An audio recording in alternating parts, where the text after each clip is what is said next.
All right, we're ready. Great. I would now like to call the July 19th, 2023 Longmont Sustainability Advisory Board meeting to order. Could we please start with a roll call? Yes, Kate Collardson. Here. Jim Metcalf. I'm here. Mary Lynn is absent today. Michelle Roth. Present. Charles Musgrave. Present. Robert Davidson. Here. Ralph Grosswald. Here.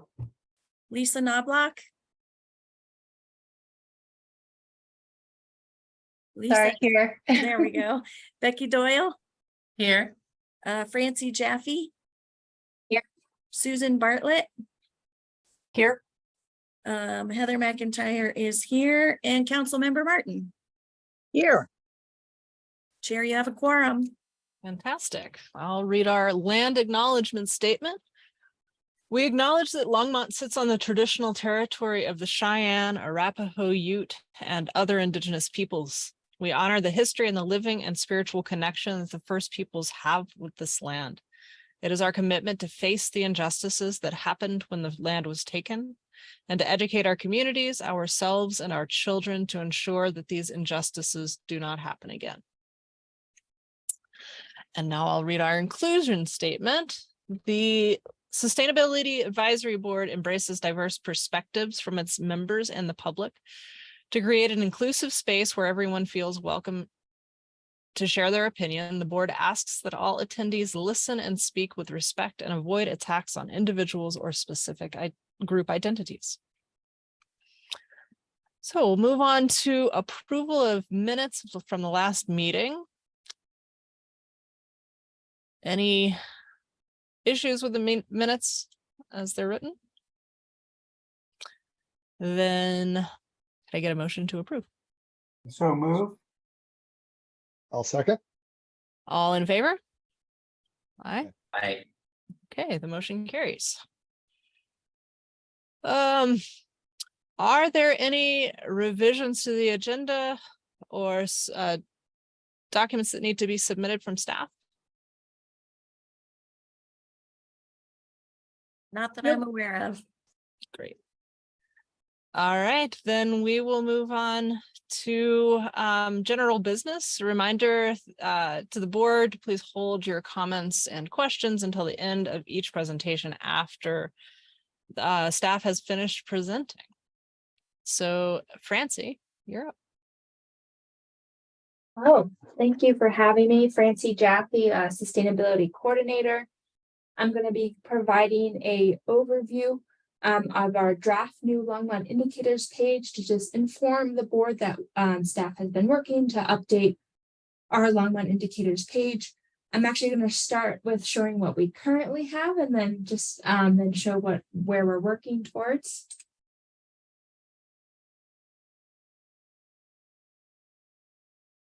So we currently have this version of Longmont indicators. It includes both the sustainability plan and Envision Longmont, and it specifically focuses on the different indicators from both plans and focusing on progress. So very a metric-based approach. And you can kind of see thumbs up, thumbs down, how we're doing. And then I always, sorry, the sharing always gets exactly where I want to put my screen. I thought I had pulled this up, but apparently I didn't. But besides this indicators, we've also provided narrative updates. So as the board may recall, twice a year, we usually bring a mid-year and end of the year report that will share some narrative updates on how actions are progressing. So we're working to really combine those efforts into a new site, also called Longmont Indicators, just trying to, since we've been using that phrase for this site, have the new site have the same name. And this site will focus on combining both. You can see those actual indicator metrics updates, but also status on actions, and can kind of see specific action updates for each plans. We're also expanding. We have 5 different action plans. So besides the sustainability plan and Envision Longmont, the climate action recommendations report, beneficial building electrification plan, and equitable carbon-free transportation roadmap have all their actions have been uploaded. And some of the nice benefits, and I'm going to just walk through and kind of show you all kind of the different things we get from this new platform, is that you can search by action. So there's a lot of actions that are some are overlapping, but some are working towards the same goals. So that if you go here to actions, and let's say someone was someone was really interested in transportation. They wanted to see everything the city's doing on transportation. Well, we address transportation through a variety of different plans. So if they click transportation, they could see all the actions from the city sustainability plan, Envision Longmont, the transportation roadmap. Or if someone wanted to really dive into a plan, they could actually specifically click on the sustainability plan. We have it organized by our different topic areas. They could then go, I want to see what we're doing about air quality. And what's nice about here is that you can click on here, and now we're starting to get some of those actually narrative updates, but then also kind of combined with connecting to some indicators. We're still working, this is still draft, it's not published yet. We're still working to connect some of those best indicators. But as you go through, you kind of trying to highlight that. So if someone wants to see the progress towards our climate action work, our sustainability work, Envision Longmont, they can kind of see this. We'll still plan to ask staff to do twice a year updates, but staff do have the opportunity if they want to keep it more up to date. So there's a nice feature where you can see when something's last been updated. So there have been some staff who've updated in the past 4 days and might use it as more of like a consistent update process, or some who might just keep on our biannual schedule in kind of accordance with reporting to City Council. So there, and then you can see, kind of look through which ones are completed. There's also, we'll say if it's late, a lot of our plans say, hey, we plan to do this action in this time frame. So this will let, like, are we on time? Are we late? I want to show one that ties a little bit better with indicators. So let's see, I was working on this today, so I think I connected this one. So for example, we have this action that Charles Kamenides is our reporting contact for. He's provided some updates on our work with the Green Star schools and more of that narrative update, but then you can also scroll down and see this nice indicator graph. And then you have this we're building these connections, and eventually this will also connect to our overall city waste diversion. You can kind of see how one action indicates one indicator that indicates maybe an overarching indicator. And I do think we have, I think one of our transportation ones, let's see if I can find it. This is what we're still, yeah, here's a good example. So this action impacts our non-single occupancy vehicle mode split, which impacts our vehicle miles traveled, that all leads to greenhouse gas emissions. So there's these nice kind of chains. So you can see both indicators and actions. And then the last thing I'll show, and again, this is still kind of, we're still kind of refining, is that there's a scenario tool. So we've been doing greenhouse gas modeling and inventories every 3 years, and we're actually able to integrate that into this tool as well. So you can not only kind of see what our greenhouse gas modeling is, for those who really want to, you can go over to actions and loading. You can click, okay, there we go. You can click ones off. So you can really see the impact of, okay, what if the city decided not to do beneficial building electrification? I can create a custom one and then go back and see how that might impact the mission scenario and whether we're actually hitting our goal or not.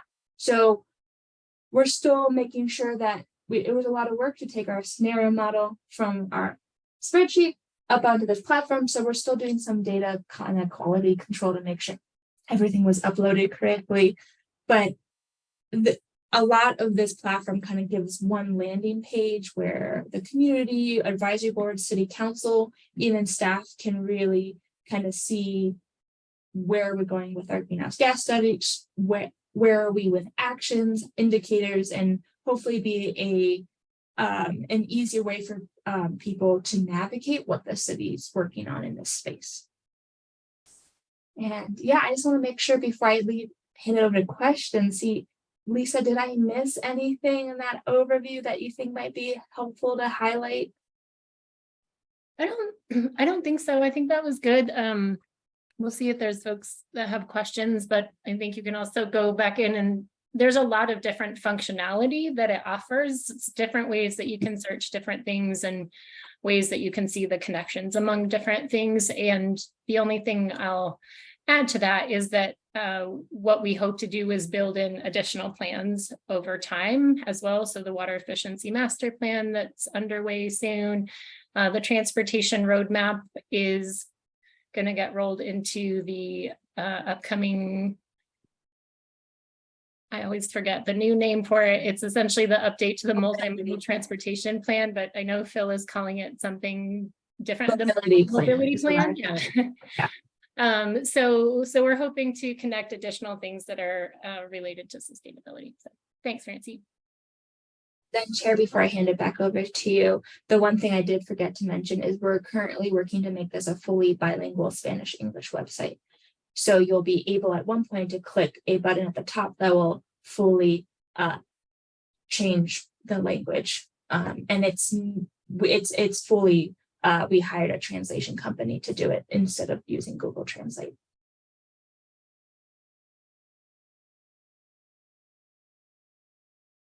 Great, thank you so much. This looks fantastic. I know a ton of work went into it, and appreciate all the work that all the staff has done.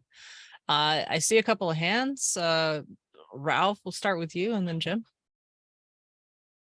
Thank you for this presentation, and this is truly an amazing tool, and especially having looked at the old format, the integration across plans, I think is a really great idea.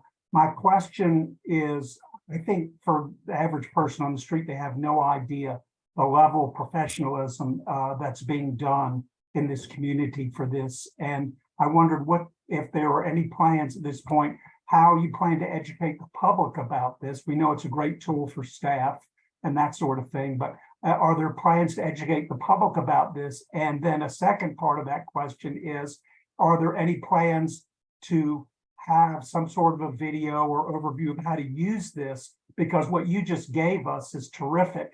And I think for somebody that lands on it without getting any sort of an initiation, it may be a little overwhelming. And there's a lot of great information here that it would be really, to me, important to see that people in the community have access to it. A, know about it, and B, are not overwhelmed by it and are given some simple pointers on how to use it. So those are my questions. Thank you. Thank you, Ralph. I love the video idea. I've done that for staff to help them figure out how to upload, but yeah, I am definitely, I love that idea of, and we can put something right on the main page that says like how to navigate. And yes, we have not finalized our outreach plan, but we do plan to do a pretty extensive engagement plan so that the community is aware of this resource. We are currently working on a internal, updated sustainability communications plan. So we'll use the guidance from that plan to do that outreach. Currently, our plan is to start with a bit of a soft launch to make sure maybe the first month or two that it's out, that it's out there, but not extensively advertised in case it's a big website, make sure we catch like any errors that we might have missed in the development. But then, yes, we do want to do a pretty extensive outreach process so that those in the community are available, and we including through a variety of different methods. We just haven't fully finalized that every single method that we're going to do. but that's the plan. Thank you.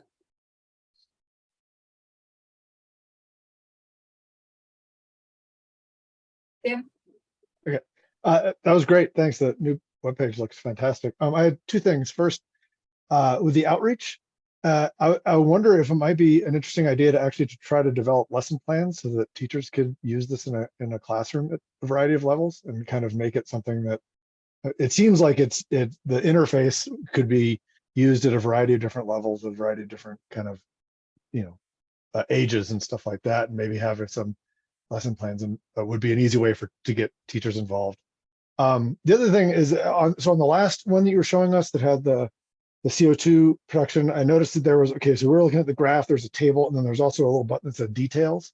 I was just kind of curious if the details there were going to include kind of more specific things about the models that were used and things like that. Just what would actually be available in terms of if you wanted to do a deep dive into how these numbers were calculated, would you be able to access? Yeah, so let me select one. Let me show that a little bit more. Right now, the details is more of which actions, so you can see which ones are being factored into your scenario. But what you can do if you go to one of the actions, I'm going to go down. Let me do the electric. So if I clicked on electric vehicles, I can look at here, and then there's show calculation. So fantastic. it breaks down, basically they call them nodes. So first we start with numbers of registered electric vehicles. We expect an increase, and then so factoring that, you expect a decrease in registered non-electric vehicles, which increases total vehicle miles traveled of non-electric vehicles. And what I like about this, if I say see full details, you can actually find that we also are having not just our electrification strategy, but some of our changes in vehicle miles traveled due to public transportation, and our public transportation strategies are also impacting this progression. So you can really, if you want to dive into it, you can. What it doesn't extensively show is a lot of the assumptions. We kind of went back and forth on how detailed we want to get into assumptions. And in the end, we more are going to offer in a write-up if you're really curious about the assumptions to reach out to our team, because sometimes greenhouse gas modeling sometimes is very much an art as well as a science. And so you can really take a lot of different assumptions and do best practices. And they're doing this process, we've already found opportunities where we can improve our greenhouse gas model, but probably won't have the budget to do that until a future year. So we more want to have that a conversation with someone about like, here's the best assumptions via the time. But just kind of, so that's kind of why you can kind of really dive into it, but every single assumption is not detailed. That's wonderful. Thank you so much. Charles? Thank you, Francie. That was fantastic. And it looks like people like us could spend hours digging into this and just so much fascinating data. So it's like a Disneyland for someone like us. Hey, looks really neat. I was curious about when does the data get updated? I know it must depend upon which indicator, but several of the ones I was looking at were plotted through 2021. I know you have to wait for that a year to complete. But we're 7 months past or 6 months past 2022. So just curious, like when, because for indicators are great, but if data is not recent enough, then for example, taking actions or knowing, if you have to, like if there was anything that you'd want to take to make some kind of response to, your delay time is longer. And so that means your ability to adjust to some, change in a metric is more difficult. Yeah, that's a great question. I'm going to answer it. I'm going to split up our greenhouse gas modeling and the other indicators. So our indicators that we look at for maybe our renewable energy percentage or some of our air quality indicators, we do aim to update those yearly. We do find some indicators like transportation is like notoriously like always like 2 years behind. But we do aim to update those yearly as much as possible. And then, but greenhouse gas modeling, we only do our greenhouse gas modeling every 3 years. We find on that scale, we usually don't see a huge difference on a year-to-year basis. I do think we can still, from let's say participation in our renewable energy programs, our building energy efficiency programs, we track yearly our registered electric vehicles. We could probably see if we might be on track or not. But yeah, a lot of the modeling itself is on a 3-year time scale, while the other ones are on a yearly. Got it. Thanks. Michelle. Thanks, Francie. That was great. I had similar questions to what everyone had, but what Charles just said about the data. But I just wanted to say I really like the timeline sort of piece of it, or like the tracking progress, because then you can actually see, you know, sometimes you feel like the city just uploads something like, this is our plan, and you're like, okay, so when is it getting done, and when are things happening, and what exactly is happening? So I really like the progress meter. I just want to say that. Thank you. And we'll definitely share this once it is live, but continue, like with Ralph's example, like put a video on the front page that helps people navigate. As you go through this, if you see suggestions of this was unclear, or I would love to see this, please pass them along. This is a newer company, so they're still developing a lot of things. So if they hear things from multiple cities that say, hey, we would love this feature, they're very open to developing features that help, and or we may have just missed something of how to use it. So we'll definitely, I can't share it yet since it's not live, but once it is live, definitely please send me all your input and feedback about. Sometimes I'm too involved with all of these things that sometimes I think something's clear and it might not be. So I appreciate all the feedback. I think we can all identify with that. Yeah, thanks again. It really is great. I am curious, I may have missed it, but when's the go live estimate?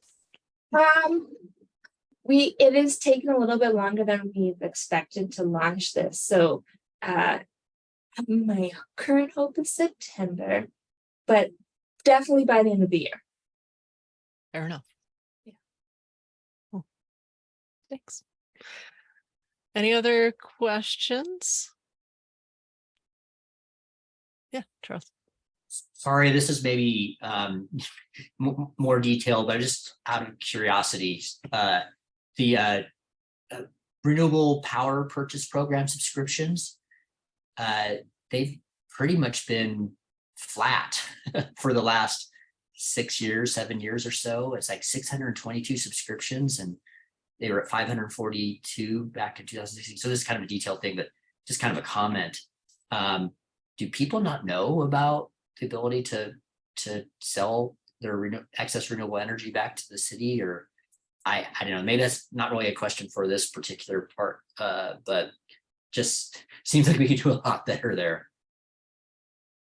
Yeah, I might hand this question over to Susan if Susan, you want to jump in, but I know there's a lot of work that we're trying to change our processes for those types of programs. So I don't know if Susan, you want to speak to that question. Sure. Thanks, Charles. It is a good question. And I just want to make sure I understand what you're referring to. So the renewable power purchase program is where customers can pay a premium to ensure that we are continuing to add renewables to our supply at the Platte River level. And then our net metering program is where customers can install solar on their property. And if they have excess generation, then they can sell that back to the utility. So I'm not sure which one you're talking about. So I was talking about the purchase program subscriptions that are plotted on the this one plot. So it wasn't the net metering, I guess. Right, okay. It sounds like Thanks. these are more than for people who are, that's the one, that are committed to basically helping the city increase their renewable energy mix.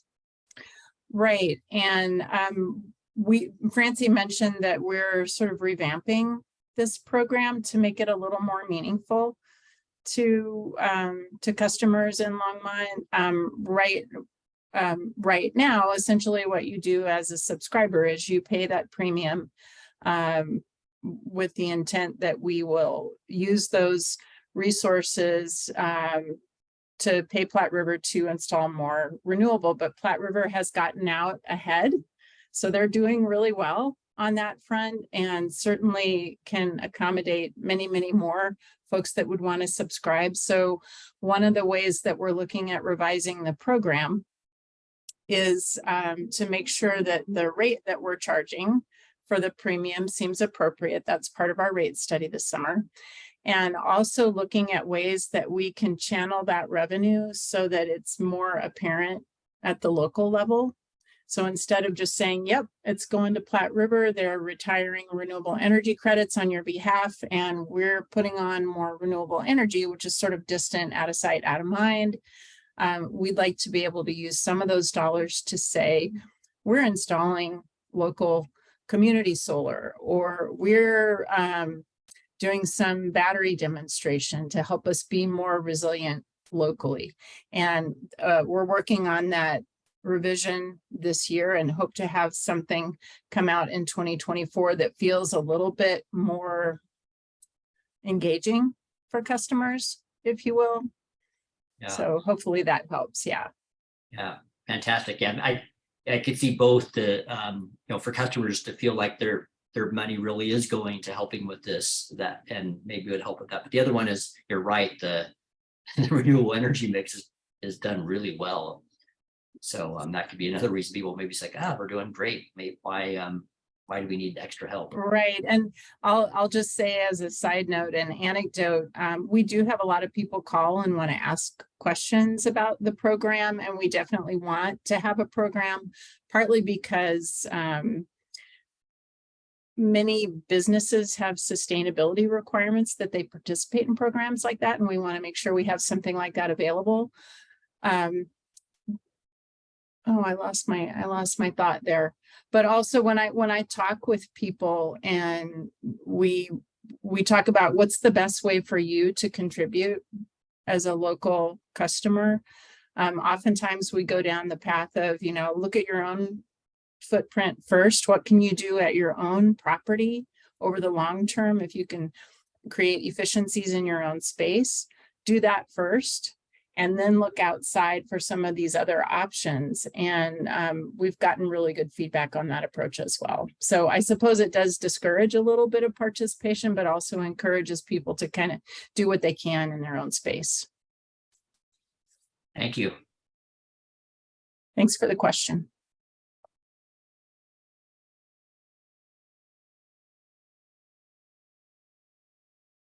Other questions? All right, great. Well, thank you. All right.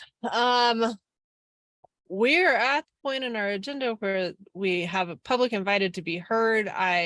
We don't have any public to be heard, so we will hop on to other business. And that takes us to the draft compost resolution that Jim and Charles put together. Thank you both so much for working on that. Am I right there? It's both of you? Well, mostly Jim. I just went and did a little proofreading and Well, appreciate the moral support there, Oh, Charles. do a lot of editing. I wrote every whereas. Oh, okay. Well, well Only 25 done. of them. Yeah. Well done. Yeah, I think I thought it was great. There was one question that I had was, do we need a whereas about the city's goal, waste goal? So so that, I think, yeah, I have a document open up here, so I'd love to make changes if people have them. So in the beginning, I have that diverting the solid waste is a core tenet of the sustainability plan. So are you suggesting maybe something that is like more specific about goals of that reduction? Yeah, so the first whereas. Okay. So I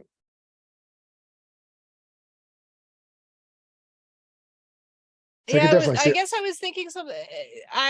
I'll admit that I skipped to the indented whereases it. and missed the first one, but I guess it doesn't feel quite as like, Impactful. yeah. Yeah, all right, I can punch that up. And we do have our specific goals from the zero waste resolution, that the 75% by 2030. Is that what you're referring to, Kate? Uh-huh. Okay, I can make, if you don't have those, Jim, I can make sure you have that, so you can plug that in. That's wonderful. I mean, personally, I think it looks good, but I see Marcia's hand, so I'm gonna kick it over to Marcia. I have a nit to pick, which is that in the first whereas it's tenet, T-E-N-E-T, just a spelling error. No, it's a core inhabitant in the apartment that I rent. All right, good job, That Jim. was my job to catch those things, so that was on me.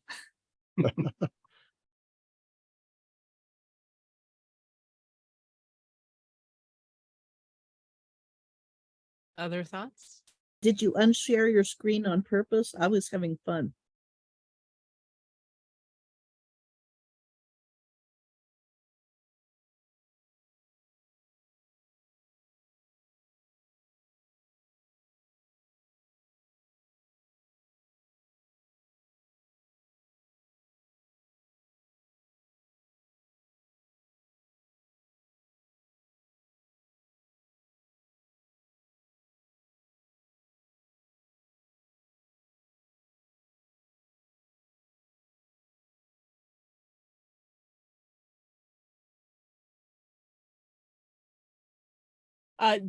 Yeah, Ralph.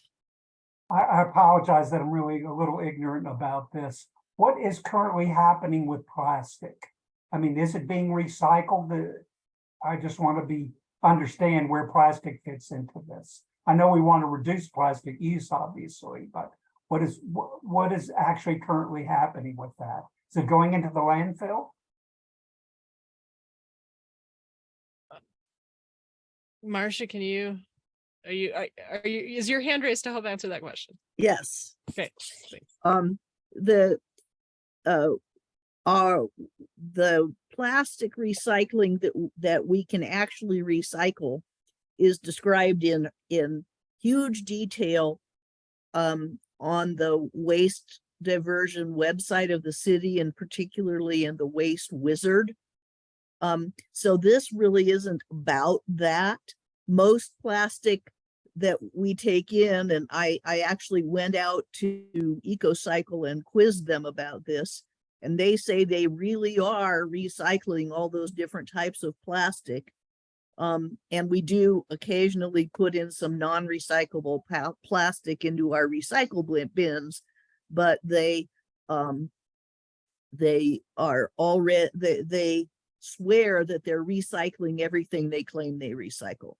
So what this is about is that there are subsets of plastic that are supposed to be compostable. That includes those filmy green bags, the clear plastic cups that are labeled compostable, certain plastic looking eating utensils that are specifically labeled compostable. And then we're talking about paper, like compostable paper towels. Soiled paper used to be a legitimate thing to put in your compost bin, not in your recycle bin. because you can't recycle soiled paper. You only can recycle pretty clean paper. So what happened was that A1 said, our method of composting is not dealing with those compostable, so-called compostable plastics, and it's not dealing with the soiled paper. So we're going to stop taking it. And the only thing you're supposed to recycle is yard waste and food scraps. And you can put your food scraps in those little filthy bags so that your recycle bin does not get disgusting. But those are the only filmy bags they take. They don't take the big ones anymore, because they were usually full of, paper and compostable cups and stuff that their digester doesn't deal with. It's not a digester, and that's the reason why. So that's the issue that they dug into with this resolution, and we'd need different equipment. Either A1 would need different equipment, or the city would have to invest in it. Thank you. Quickly, has the city talked to them about adding the equipment that would be necessary? I think that's what this resolution is supposed to encourage. There's been a minor discussion, but it's expensive. And it's not just us, it's the whole Front Range. So it would be a major investment for A1, possibly a less major investment for Longmont, but then how would you do it? Would we have a local digestion and an A1 stream? So you'd need, there's a lot to work out. This resolution, I think your intent, correct me if I'm wrong, guys, because I just talk, this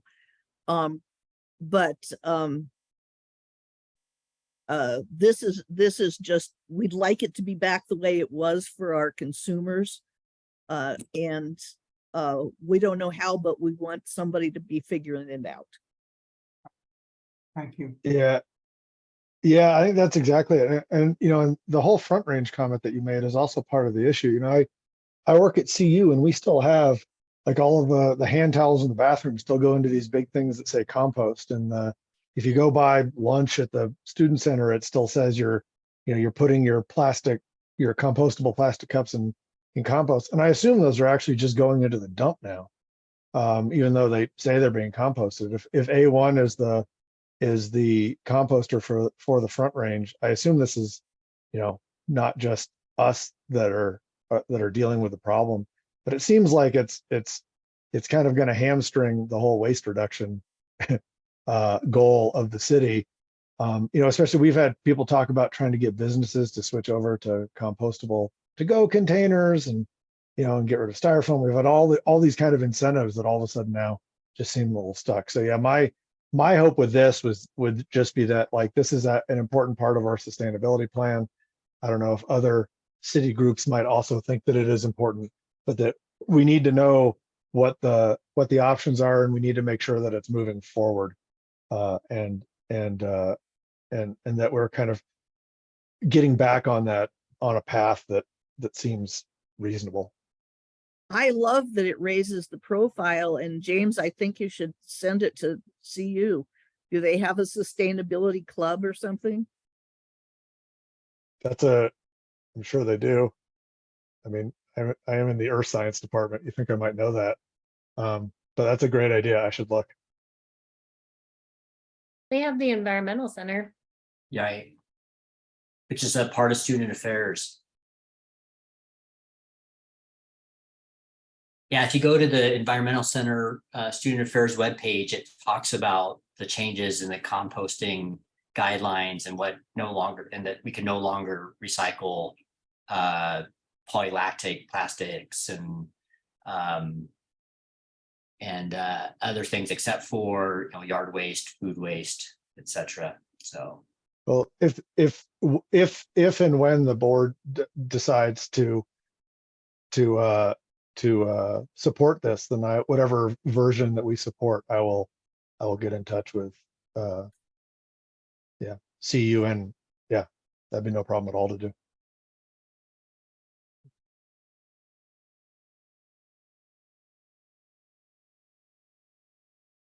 Other comments, questions?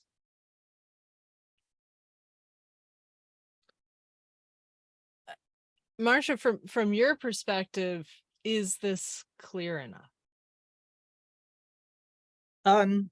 Yes, I think it is. I kind of think maybe the way to go might be some footnotes or a companion glossary that would lead people to be able to easily find the difference between digesters and aerators and stuff like that, because that's the crux of the problem, but it's too technical for a resolution. Right.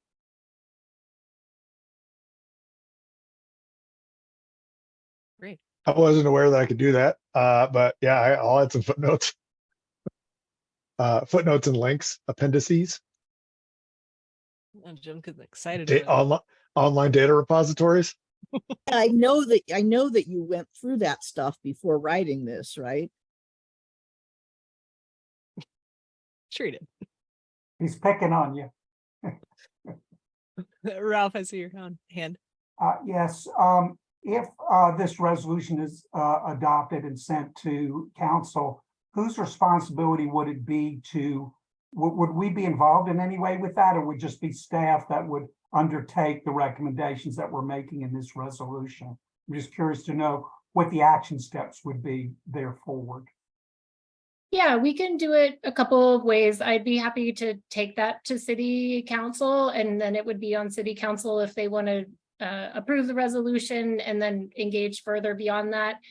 You also, if and when we do that, would be welcome to come and speak as public invited to be heard, and lend your direct voice and support for approval of that resolution as well.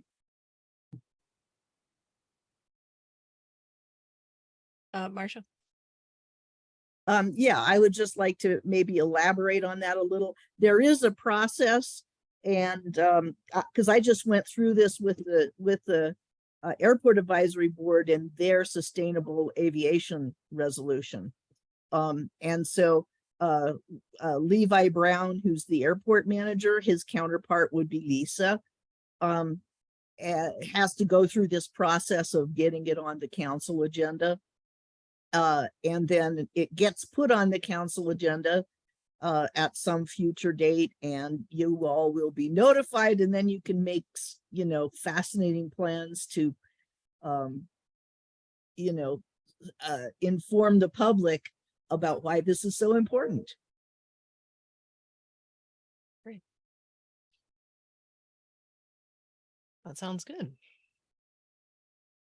Well, I could take Lisa's suggestion as well as Marcia's suggestion to beef it out a little bit, fix my spelling errors. Heather just emailed me another tenant that I apparently missed, and then send it back out through Heather once it is beefed out. Sounds perfect.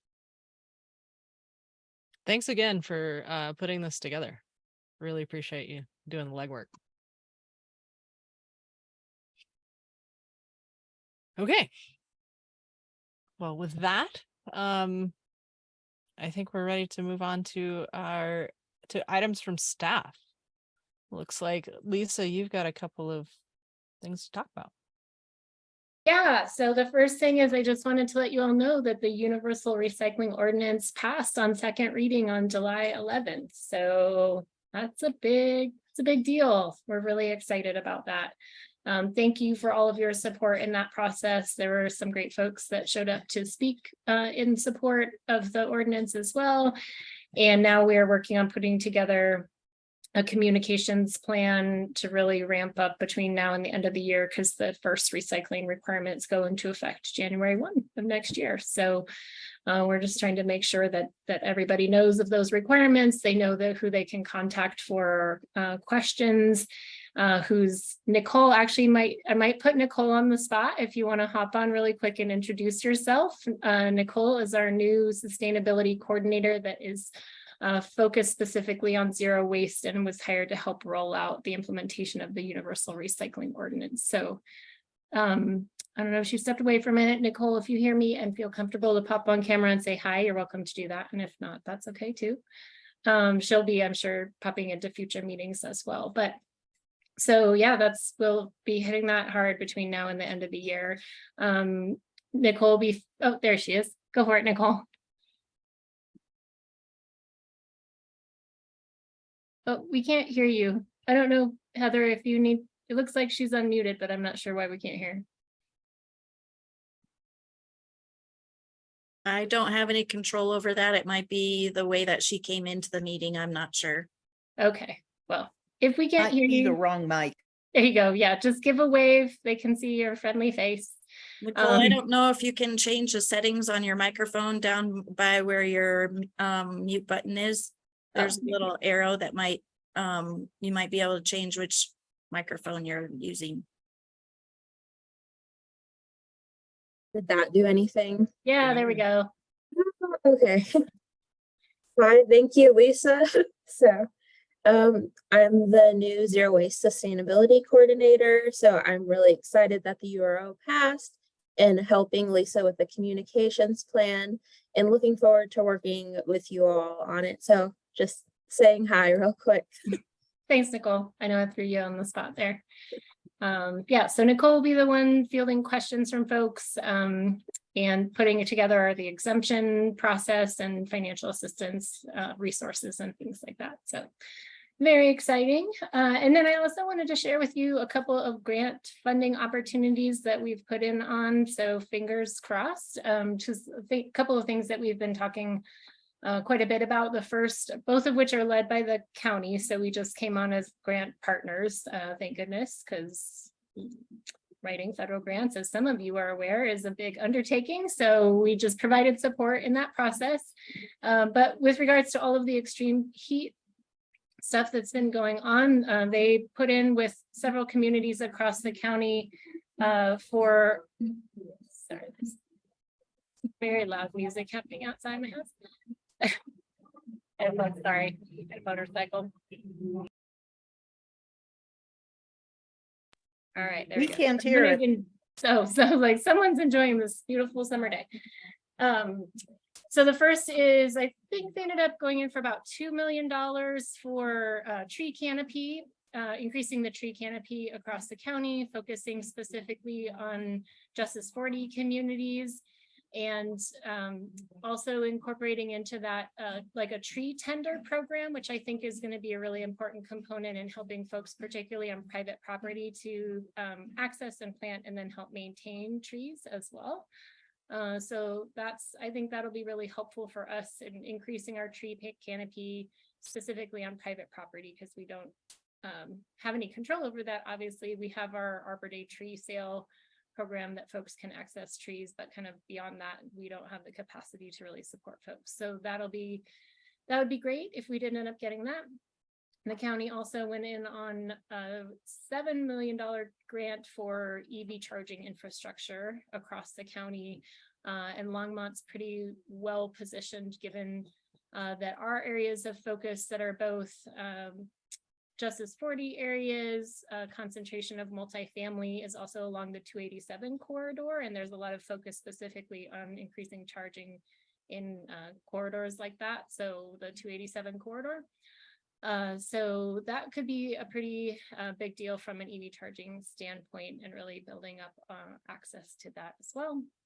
And then not quite on that scale, but Susan, who's on this call, and I worked together on putting in an application for the Buildings Up prize for $400,000, supporting our program, our extreme heat resilience program that's bringing together the energy efficiency, building electrification, and housing rehabilitation program. So lots of things happening on that front, and there continues to be money that's coming down the pike. So we're trying to keep an eye out for those opportunities. If you all see them, feel free to pass them our way. It's a little bit hard to keep track of them all. So also, if you all have come across good resources where those things are housed in a comprehensive way, we have a new grant coordinator for the city that just started a couple weeks ago, and she jumped right in and support with the Buildings Up grant. So just wanted to give you all an update on that, and I'll keep you posted on whether or not we are able to get any of those funds. We are also going after it's the ECGB Energy Efficiency Conservation Block Grant Program. That's a formula funds. So we just have to tell them essentially what we want to do with the money. So we should be getting those funds, I think, probably next year. A lot of these programs are new and the details are not super clear. So yeah, if y'all have any questions, I'm happy to answer. Otherwise, I can pass it back to you, Kate. Any questions? All right. Thanks for that update. Those updates. Okay. Any items from the board? Ask a quick question. Sure. It's kind of, I wasn't fast enough to ask Lisa this question. Do we check? I think the National League of Cities kind of keeps track of like some of the grant opportunities that are available. Is that one of the sources that we use already, or? That's a good question. I want to say yes, but I don't know to what extent. So I'll definitely look into that one and see in Okay. terms of the source. Becky of is nodding. funding. Becky Oh, says. yes. I- Okay, great. Thanks, Becky. Yes, we participate in the local infrastructure hub, which is a joint project of Results for America and the National League of Cities. So we are on that mailing list / suite of support opportunities. Got it. Yeah, because so I don't know where we're at currently, but as of a couple months ago, the federal government was trying to spend money as fast as possible because of the IRA, where they were at with that, and they needed to get the FOAs out, funding opportunity announcements out, and then needed to get grants reviewed and processed. And they're kind of both a combination of understaffed and they have a lot of proposals, but basically they're very motivated to fund proposals and spend that money, I think, before the fiscal year turns over, for example. Oh, Might be too late for this fiscal year, but next one, they might be in a similar position. There's a lot of money happening there. So exciting stuff. Great. Okay. Any items from council?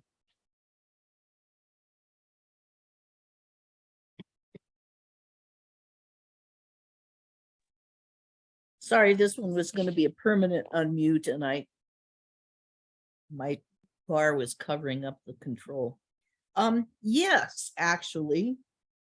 Y'all did such a good job on the composting resolution. I have another suggestion and I'll just throw it out and see how you guys feel about it. And then if you like it, I would be willing to send Kate, a bunch of hints and clues and stuff about where to go with it. I think this would be for the 2024 budget cycle as opposed to the 2024 budget because it's late in the current budget cycle to do anything big. But I don't know if anybody heard the piece on NPR about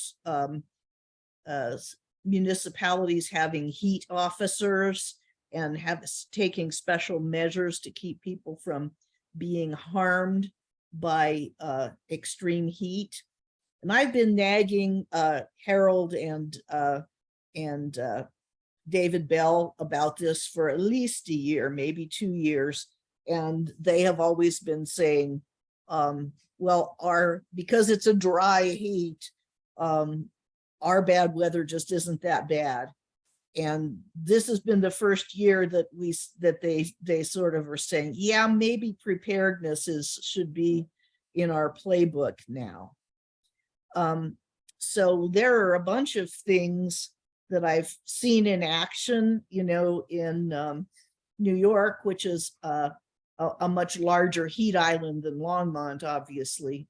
They have a cooling centers plan that is, instead of just something that we roll out in an extreme emergency, made up real quick, which means you've got the risk that the people who need it won't find out about it or have a plan to get there when they need it and all that stuff, that it would become a permanent plan that you can get familiar with on the city website and sign up for alerts and all of that stuff, just like we have now for extreme cold and power outages and all that stuff. The other thing is, I think it would affect the infrastructure planning for our trails and parks. I've had residents complain to me a number of times that there aren't enough water sources. And the pushback is, well, drinking fountains are easy to vandalize. And yeah, maybe they are, but if you just have a spigot, it's easy to make that almost impossible to vandalize, and you could still get water for your dog or your toddler and keep people from dying. So that I'm not saying that there's a specific plan, but I think that it's time for us to begin to plan about that. So if folks are interested in getting active about this subject, like I said, I think it's in the purview of this organization, and I would be happy to help. So the proposal is that we draft a resolution for the 2024 budget cycle that would create a heat officer. I think that's probably a little too specific, and not for the 2024 budget cycle, because we're in it already. It's too late to change. I'm sorry, I misspoke. In 2025. For 2025, yeah, then that would be the resolution, so that people could start thinking about doing it and be ready by the time it got to be time to work on it. So that's my idea. Thoughts on this?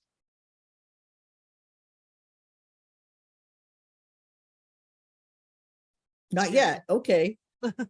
No, I think it's a really cool idea. I'd like maybe spend a little bit of time looking at how the jobs are described in the cities that do have them. It'd be good for me to kind of just see what it is that how places kind of arrange this and where it is and what they do and all that stuff. So yeah.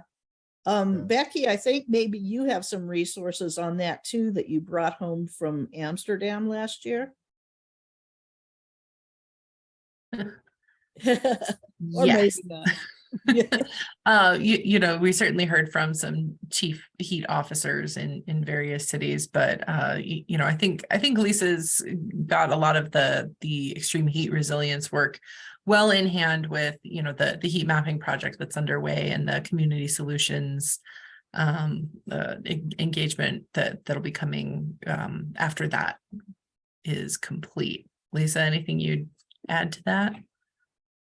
No, I'd just say, yeah, maybe we circle back to this in a couple months after we've had a chance to do some of that work and are seeing what's come out of that.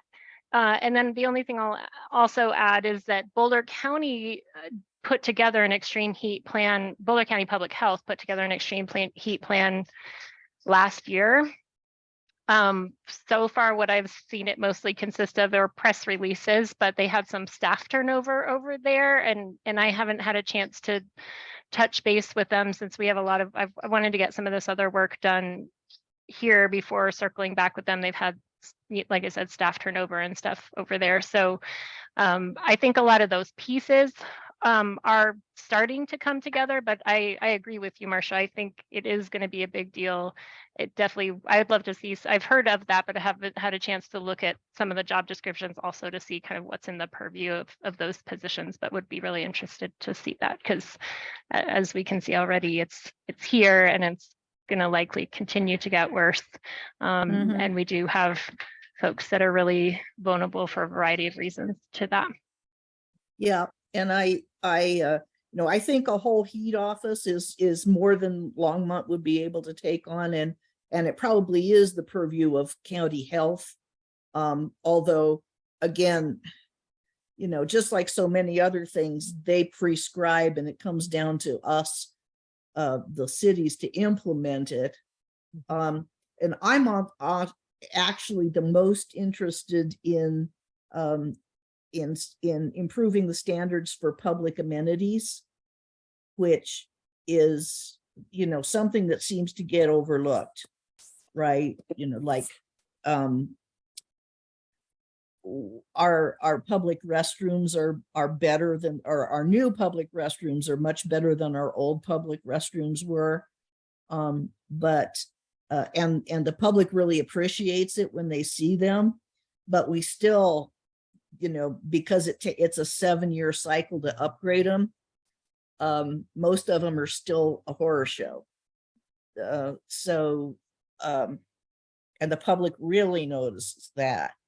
So yeah, I'm just trying to get out ahead of the physical stuff and turn it into council direction, which will make it easier for Lisa and her staff to work on it than otherwise. So, that's my sneaky plot. I appreciate that. And I mean, it sounds like I think I'd be interested in seeing what resources you have at the moment. And then once we get results from the heat mapping project and have a chance to analyze it, I think we could discuss it further then. Yeah, that'd be great, because that'd inform stuff like where the cooling centers should be. Right. Yeah, okay, well, Oh, yeah, Charlie. if anybody's interested. Yeah, I'm interested and would be happy to help with it. There's actually quite a bit going online nowadays with like resources to help cities develop heat response plans, and even cities that have plans like how do you communicate with the public, apps that can be used to kind of identify like members of the public who are at risk and all kinds of things like that. So it's definitely can leverage quite a bit that's out there. And then with Marcia's tips and tricks list and hints that could help. Yeah, it seems like, and the timing is great. I mean, we're not Phoenix, but definitely we're seeing a trend towards, a lot of these really hot days, and having a plan together would be great. It'd be great if we could have a plan before anybody dies. Yes. Yeah. I keep bringing up the heat wave in Chicago, right? That killed, I forget, it's like 700 something people, or I forget what it was in Chicago, and they were not prepared for it at all. And I guess in Phoenix, they're seeing like the number of patients showing up with heat related health issues is, they said they're like at basically pandemic levels of the patient load in some of these hospitals. And so of course they're also dry heat, but hotter than we are. Just hotter. Yes. So Definitely. it'd be good to be prepared. Absolutely. Ralph. Just a side question while we've got a bunch of knowledgeable people gathered here.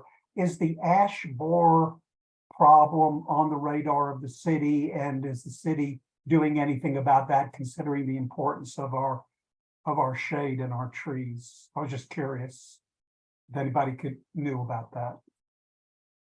Yes. that I would say we've gotten presentations in this group. I feel like over the years about the ash borer. And it's funny because I just saw this week or last week an article that the emerald ash borer had made it to Colorado. I thought, this is old news. I've been treating my ash tree for years now. So I don't know if Marcia, you have anything to add there, but yeah, yes, it's on the city's radar. I know that.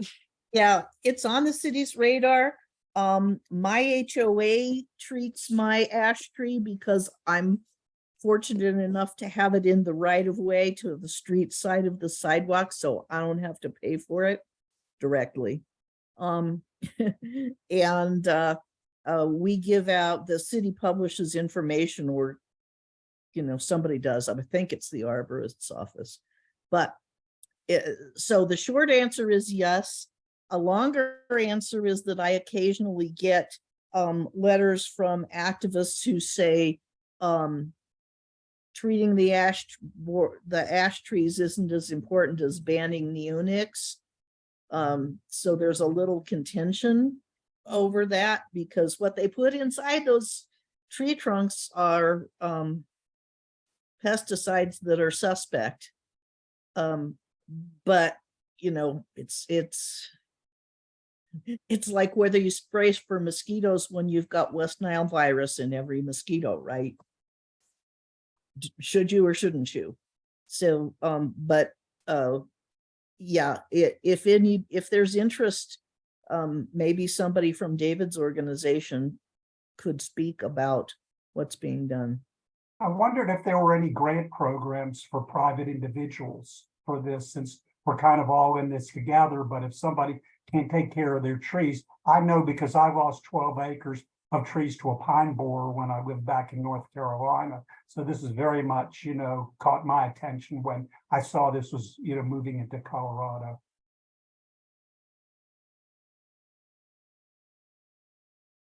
I don't know that. I think that's a really, really interesting point that Ralph brings up. We have a small ash tree that I can treat just, at Lowe's with stuff I buy, but the guy across the street from me has an enormous one in his backyard that he hasn't been able to treat because of the cost. It seems like from a canopy point of view. Am I right that the city has preemptively replaced some ash trees? I live near Garden Acres Park, and I feel that there were a bunch that were cut down and then replaced with other trees. Yes, that is accurate.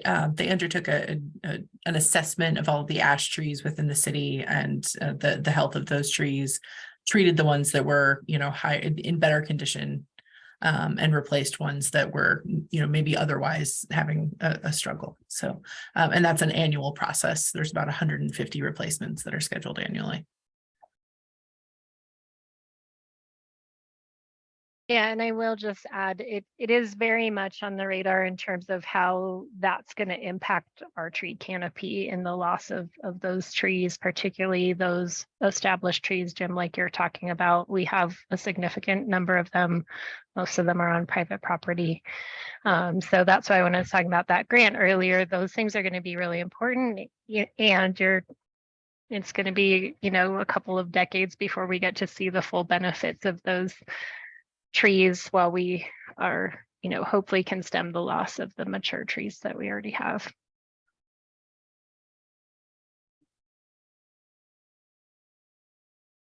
Thanks for bringing that up, Ralph.